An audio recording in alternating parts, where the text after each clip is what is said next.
All right, join me in exploring this Necchi sewing machine. I just recently inherited this. My grandmother bought this in July of 1957. It is a BCJ model, and my research shows me that she bought it either maybe late or it's an earlier than a 1957 model, simply because they were doing zigzag stitches by then, the Necchi company was, and this particular model only does straight stitches.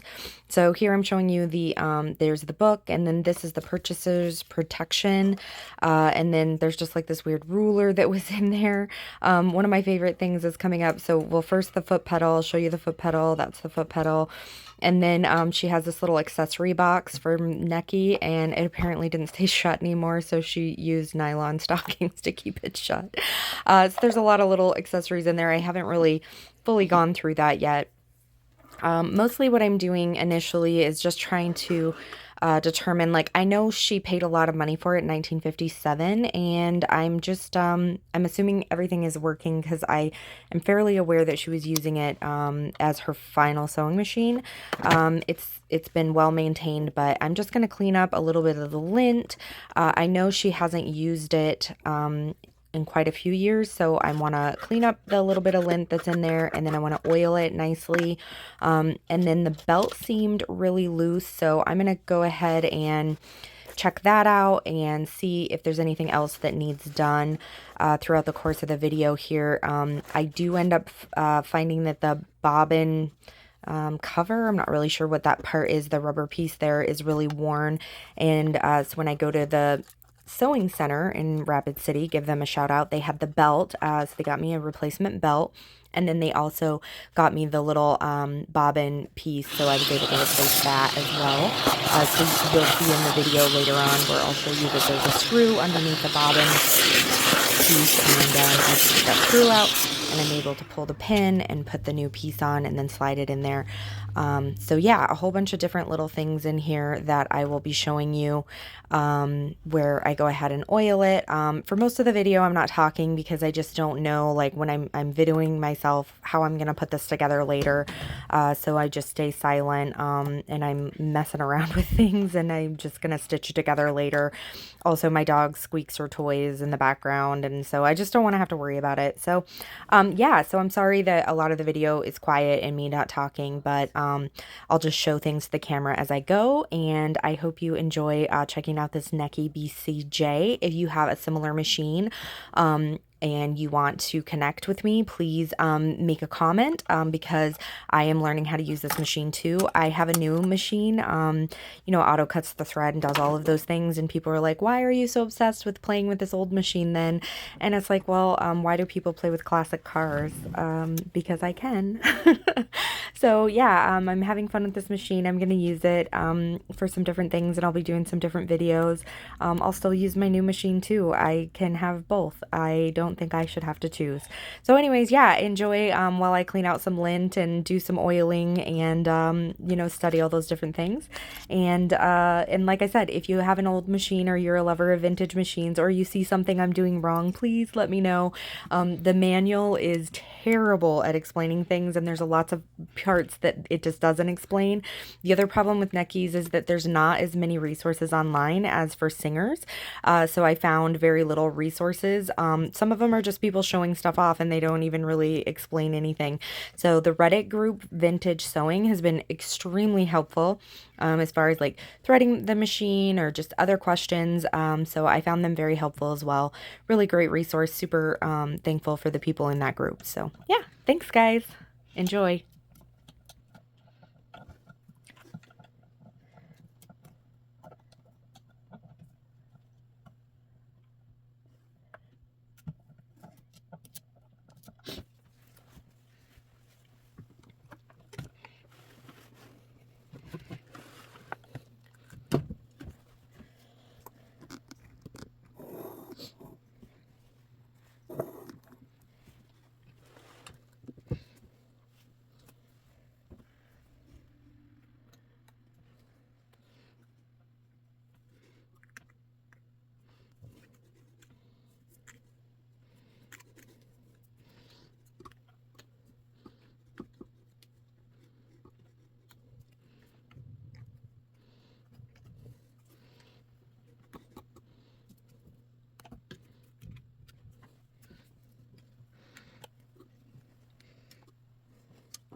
Okay, sorry, I'm so excited.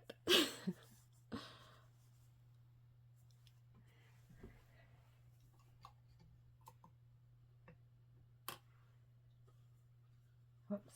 Okay, let's see. Make sure.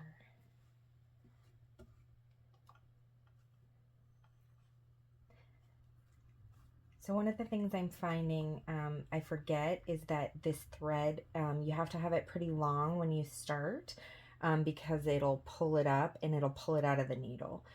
So definitely have it pulled over like this and then put the foot down. So you have to kind of hold it.